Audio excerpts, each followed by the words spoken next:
audio jungle.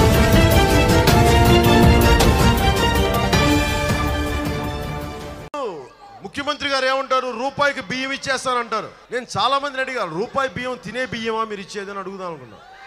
తినే బియ్యం అది. అలా కాకుండా దాని బదులు అన్నిటికంటే నేను కోరుకుంది ఏంటంటే, నేను మాట్లాడింది మేనిఫెస్టో టీం తోటి, ప్రతి కుటుంబానికి, అర్హతల కుటుంబానికి ప్రతి ఒక్కరికి ఒక 2500 నుంచి 3500 ఆ ఇంటి ఆడపడుచు మీద డబ్బులు వేసేద్దాం. వాళ్ళు ఏ బియ్యం తినాలి నువ్వు ప్రభుత్వం ఎవరు చెప్పడానికి, వాళ్ళు ఏ బియ్యం తినాలో ముఖ్యమంత్రి ఎవరు చెప్పడానికి. వాళ్ళు తినే బియ్యం తింటారు. వాళ్ళ పప్పు కావాలి, అది కందిపప్పు పెసరపప్పు, అది వాళ్ళ ఇష్టం, నువ్వెవరు చెప్పడానికి. వాళ్ళు చింతపండు వేసుకుంటారో లేదంటే నిమ్మకాయ పిండుకుంటారో నువ్వెవరు చెప్పడానికి.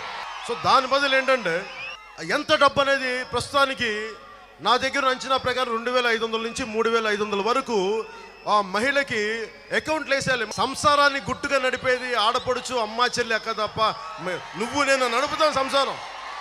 ఏమ్మా కరెక్టేనా? ఏంటండి వీడియో నచ్చిందా?